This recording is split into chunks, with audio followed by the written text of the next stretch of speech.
ഇന്നിനി എന്താണാവോ? അന്ന ഒന്നിങ്ങോട്ട് വന്നേ. എന്താ പ്രിയ? മനുഷ്യന്റെ ക്ഷമയ്ക്കൊരു പരിധിയുണ്ട്. ഈ പ്ലാവ് അല്ലെങ്കിൽ ഇതിന്റെ ഈ കൊമ്പ് ഇന്ന് മുറിക്കണം. അട്ടയും പുഴുവും ഛർദിക്കാൻ വരുന്നത്. അതിനിങ്ങനെ ഒച്ച ഉണ്ടാക്കണോ? നമ്മൾ ഈ വില്ല വാങ്ങുമ്പോഴേ ഉണ്ടായിരുന്നോ ഈ പ്ലാവ്? ഈ കൊമ്പ് അന്നേ അങ്ങോട്ട് ചാഞ്ഞു തന്നെ ആയിരുന്നല്ലോ. ന്യായം ഒന്നും പറയണ്ട, എനിക്കിനി ഇത് സഹിക്കാൻ പറ്റില്ല. ഒന്നുമില്ല, ഈ പ്ലാവ് മുറിക്കണം, അത്ര തന്നെ. ചേട്ടാ, അത് നേരത്തെ തന്നെ മുറിക്കേണ്ടതല്ലായിരുന്നു. അതെ, അങ്ങനെയായിരുന്നെങ്കിൽ മറ്റുള്ളവർക്ക് തലവേദന ഇല്ലാതെ ജീവിക്കായിരുന്നല്ലോ. എന്താ പ്രിയ ഇങ്ങനെയൊക്കെ സംസാരിക്കുന്നത്? എടാ, ഇതിനൊരു സൊല്യൂഷൻ കാണും. എടാ, നിനക്കറിയാവുന്നല്ലേ, ഞാൻ വിളിച്ചല്ലേ, ആളെ കിട്ടണ്ടേ? ചേട്ടാ, ശ്രമിച്ചിരുന്നെങ്കിൽ ആളെ കിട്ടാനാണോ പാട്? ഇവിടെ ഇഷ്ടം പോലെ ബംഗാളികളില്ലേ? എന്താ നിങ്ങൾ ഒരു ബംഗാളി വിളിച്ചോണ്ടോ? എന്താ പ്രശ്നം? ഇവിടെ പ്രശ്നമൊന്നുമില്ല, ഞങ്ങൾ തീർത്തോളാം. നിങ്ങൾ തീർത്തോളൂ, പക്ഷേ ഈ ഒച്ചയും ബഹളമൊന്നും ബാക്കിയുള്ളവർക്ക് ബുദ്ധിമുട്ടുണ്ടാക്കരുത്. എന്തിനാ വെറുതെ നാട്ടുകാരെ കൊണ്ട് ചിരിപ്പിക്കാനായിട്ട് ഈ ബഹളം? ഈ ഒരു അവസ്ഥയിൽ ആരാണെങ്കിലും ബഹളം വെച്ച് പോകും. ഇവളായതുകൊണ്ട് ഇത്രയും ചെയ്തോളൂ.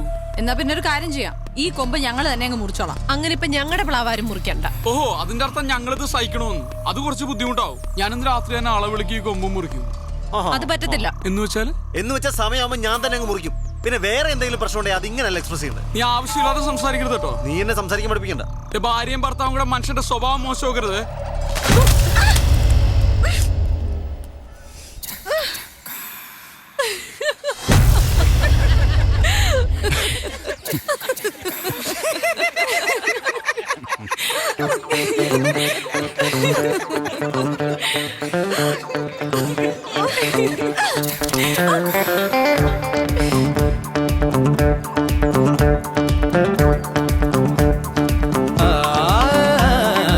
ഉലകിൽ കാരണമില്ല പലവിധ കലം പതിവല്ലേ. എന്താ വേണ്ട? ഒരു കോഫി വേണം. കോഫി. ചക്കപ്പഴത്തിന് മണമുണ്ടോ? ഒരു കോഫി വരാം. മണം കിട്ടുന്നുണ്ട് ചക്കപ്പഴത്തിന്റെ? ഇല്ല. കോഫി അല്ലേ? അപ്പൊ എനിക്കൊരു ചായ. ആ,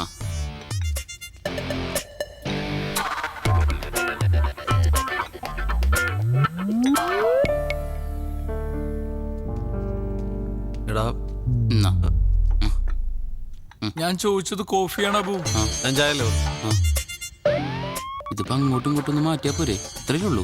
മതി. എന്താണ് പോയി? മാധവ്, ഡാ, ഇച്ചായം വന്ന് വിളിച്ചു, ഞങ്ങൾ പോയി. അത് ഇത്ര വലിയ ഇഷ്യൂ ആക്കേണ്ട കാര്യമൊന്നുമില്ല. ആര് ഇഷ്യൂ ആക്കി? അത് നിങ്ങളുടെ പേഴ്സണൽ ആയിട്ടുള്ള കാര്യമാണ്. അത് നമ്മളെ ബാധിക്കുന്നില്ല. എടാ പ്രിയ, ഇത് ഇത്ര ഇമോഷണൽ ആയിട്ട് ഡീൽ ചെയ്തുകൊണ്ടാണ് സംഗതി ഇത്ര വഷളായത്. അന്നേം ഡീൽ ചെയ്തത് വളരെ ഇമ്മച്ചുവേർഡായിട്ട് എനിക്ക് തോന്നിയത്. ഓഹോ, തർക്കിക്കാൻ ഞാനില്ല. എനിക്കും തർക്കിക്കാൻ ഒരു താല്പര്യമില്ല. ആ പ്ലാവ് ഞാനും കുറിച്ചേക്കാം, അപ്പൊ പ്രശ്നം തീർന്നല്ലോ. അതായിരിക്കും രണ്ടു കൂട്ടർക്കും നല്ലത്. അതല്ല മാധവ് നല്ലത്. അത് മുറിക്കണ്ട, അത് അങ്ങനെ തന്നെ നിൽക്കട്ടെ എന്ന് പറയുന്നതാണ് നല്ലത്. തത്വമൊക്കെ പറയാൻ ഭയങ്കര എളുപ്പമാണ് ചെറിയ. അനുഭവത്തിൽ വരുമ്പോ നമ്മളൊക്കെ പഠിക്കുള്ളൂ. ആ, ആയിക്കോട്ടെ. ഏതായാലും രണ്ടല്ലേ പറ്റിയുള്ള തർക്കം വേണ്ട, അതങ്ങ് മുറിച്ചേക്കാം. നിങ്ങൾ രണ്ടാളും ജയമോ സാറെ വിളിക്കുന്നുണ്ട്, പെട്ടെന്ന് ചെല്ലാൻ പറഞ്ഞു. Sir, good morning. ഇന്നത്തെ ഫാബ്രിക് ഒന്ന് മാറ്റി പിടിക്കാം. മറൈൻ ഡ്രൈവിൽ ചക്കമോർസ് നടക്കുക കോർപ്പറേഷന്റെ നേതൃത്വത്തിൽ. നമ്മുടെ സ്പോൺസർ തന്നെ അതിന്റെ സ്പോൺസർ. ഇനി മുതൽ ഒരാഴ്ചത്തേക്ക് ഈ ചക്കമോർസ് നമ്മുടെ ഫാബ്രിക് തുടങ്ങിക്കോ. ചക്കയാ സർ? ചക്ക വേണ്ട സർ. സർ, നമുക്കൊരു മാങ്ങ വല്ലതും പിടിക്കാം. മാങ്ങയില്ലെങ്കിൽ കുഴപ്പമില്ല, വല്ല തേങ്ങ. ചക്കപ്പഴത്തിന് വരും തേങ്ങപ്പഴം. ഞാൻ എന്റെ സ്പോൺസർ പറഞ്ഞതിനപ്പുറം വേറെ ഒന്നും ചെയ്യില്ല. സർ, ഈ ചക്കക്കുരു ഭയങ്കര ചീപ്പ് ഫാബ്രിക് ആണ് സർ. ഞാൻ നിങ്ങളോട് ചക്ക വിഴുങ്ങാനല്ലോ പറഞ്ഞത്, പരിപാടി വിഴുങ്ങാനല്ലേ പറഞ്ഞോളൂ. ചെല് ഫുൾ ഡീറ്റെയിൽസ് ഉണ്ട്, പോയി പ്ലാൻ ചെയ്യും. മധുരം കട്ട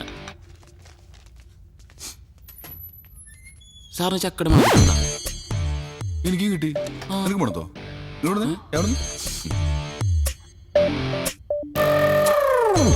മണമുണ്ട്. ചായക്ക അല്ല, ചക്കക്ക്. Good morning Kochi. നിങ്ങളുടെ എവരുടെയും പ്രിയപ്പെട്ട ഷോ ആയ ഹലോ FM-ന്റെ ഹലോ നമസ്തയിലേക്ക് എല്ലാവരെയും സ്വാഗതം ചെയ്യുന്നു. നിങ്ങളുടെ ഫേവറേറ്റ് ജെറി,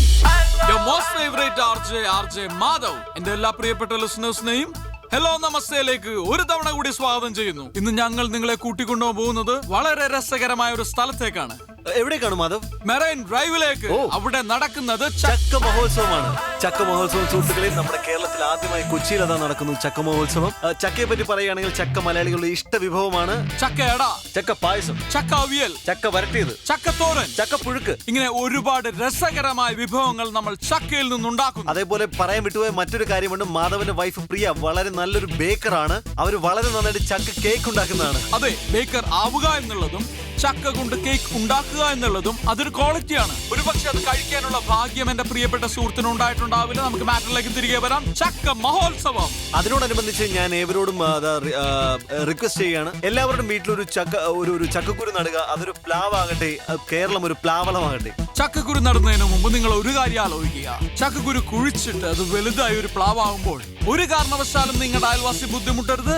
അദ്ദേഹത്തിന്റെ ജീവിതം ഒരിക്കലും നിങ്ങൾ താറുമാറാക്കരുത് എന്ന് പറയാൻ പാടില്ല മാധവ്. ഒരു തെറ്റായ പ്രയോഗമാണ്, അതങ്ങനെ പറയാൻ പാടില്ല. അതിലേക്ക് നമുക്ക് പിന്നീട് കടക്കാം. പ്ലാവിന് നമ്മൾ നൊസ്റ്റാൾജിയാണ്. പ്ലാവിലുണ്ട് കുമ്പിള് കുത്തി കഞ്ഞി കുടിക്കാത്തവരെ ആരുണ്ട് സുഹൃത്തുക്കളെ? അതേപോലെ തന്നെ നമുക്ക് എല്ലാവർക്കും അറിയാം, ചെറുപ്പത്തിൽ നമുക്ക് നമ്മുടെ അച്ഛനപ്പന്മാര് തൊപ്പി ഉണ്ടാക്കി, പ്ലാവിനോണ്ട് തൊപ്പി ഉണ്ടാക്കി നമ്മുടെ പോലീസുകാരാക്കിയിട്ടുണ്ട്. നിങ്ങളുടെ പ്ലാവ് മുഖേന അയൽവാസിക്ക് ബുദ്ധിമുട്ടുണ്ടാവുകയാണെങ്കിൽ തീർച്ചയായിട്ടും പോലീസ് ഇടപെടുക തന്നെ ചെയ്യും.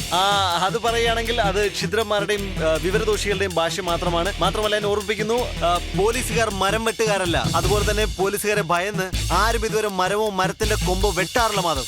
എന്റെ അയൽവാസി ഒരു പ്ലാവ് നടുകയും അത് മുഖേന എന്റെ ജീവിതത്തിനെയോ അല്ലെങ്കിൽ എന്റെ വീടിനെയോ ഏതെങ്കിലും തരത്തിൽ ബാധിക്കുകയാണെങ്കിൽ തീർച്ചയായിട്ടും പോലീസ് ഇടപെടുകയും ആ പ്ലാവ് മുറിച്ചു മാറ്റുകയും ചെയ്യും. ചെറിയ നമുക്കൊരു സോങ്ങിലേക്ക് കിടക്കാം. Madhav, take it from me. എന്റെ പ്ലാവല്ല, അതിന്റെ കൊമ്പ് പോയിട്ട് ചില്ല പോലും വെട്ടാൻ ഞാൻ സമ്മതിക്കില്ല. അത് മുറിക്കാൻ പറ്റുമോ ഇല്ലയോ എന്ന് നിനക്ക് ഞാൻ കാണിച്ചു തരും. എടാ, നിന്നെ പോലൊരു കിഴങ്ങനെ ഫ്രണ്ടാക്കി എന്നെ പറഞ്ഞാൽ മതി. ഞാനില്ലെങ്കിൽ ഷോ നടക്കില്ലായിരുന്നു. നീയാടാ കിഴങ്ങൻ. ഞാനില്ലേ കാണായിരുന്നു. എന്ത് കാണാനടാ? നീ എന്തുണ്ടാക്കി?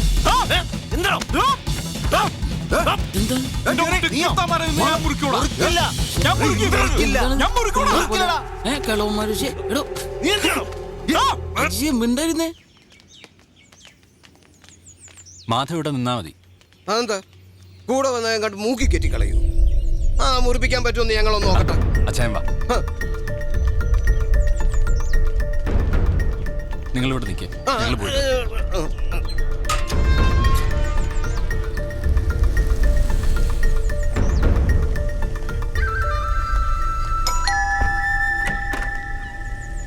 ഞങ്ങൾ കമ്മിറ്റി കൂട്ടിയിട്ട് നേരിട്ട് വരുന്ന വഴിയാ. ഇരിക്കൂ.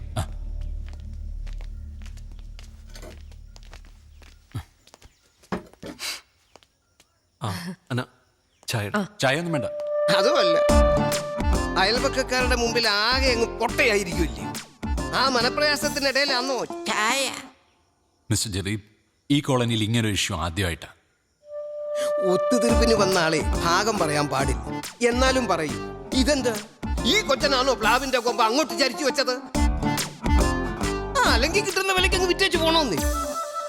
ബിൽഡേഴ്സ് നല്ല ഉദ്ദേശത്തിലാ ലാൻഡിലെ മരങ്ങൾ വെട്ടാതിരുന്നത്. അതിപ്പോ ഇങ്ങനെയോ ആയി. അതുമല്ല ചേച്ചി, ഈ കോളനിക്കാരുടെ മുമ്പിൽ ഞങ്ങളെ അവര് വഴക്കാളികളാക്കി. അതൊന്നും സാരമില്ല, നമുക്കൊക്കെ പരസ്പരം അങ്ങോട്ടും ഇങ്ങോട്ടും അറിയാമല്ലോ. അതിപ്പോ അപ്പുറത്തുള്ള അയാൾക്ക് കൂടെ അറിയണ്ടായോ? ഞങ്ങളുടെ ഒരു റിക്വസ്റ്റാ, അങ്ങോട്ട് ചാഞ്ഞു നിൽക്കുന്ന കൊമ്പങ്ങ് മുറിച്ചേക്ക്. ഇത് കോളനിക്കാരുടെ മൊത്തത്തിലുള്ള റിക്വസ്റ്റ് ആണെന്ന് വെച്ചു.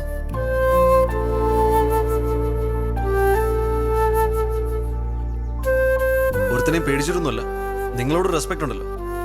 മുറിച്ചേക്കാം, കൊമ്പല്ല മരം തന്നെ മുറിച്ചേക്കാം. Thank you Jerry, thank you. നമുക്കിറങ്ങാം.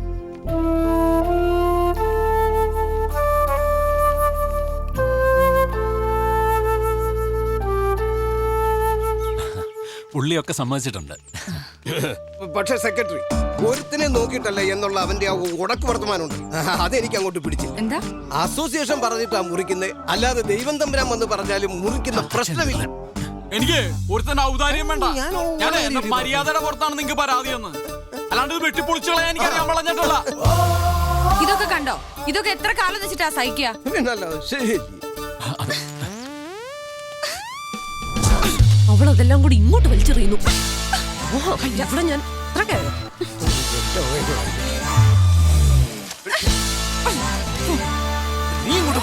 Secretary, ഇപ്പൊ ഞാൻ പറഞ്ഞ ബാക്കി അങ്ങ് പിൻവലിക്കുക.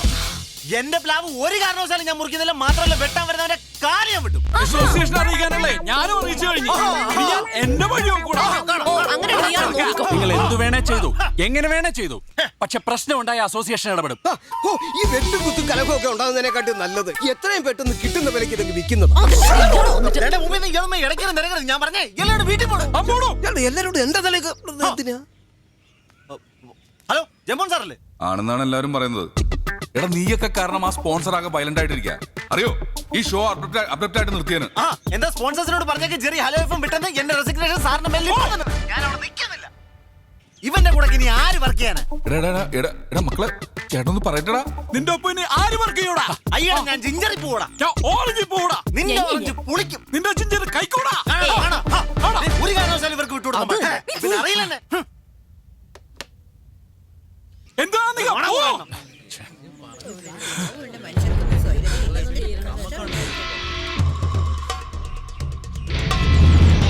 നീ വന്നേ.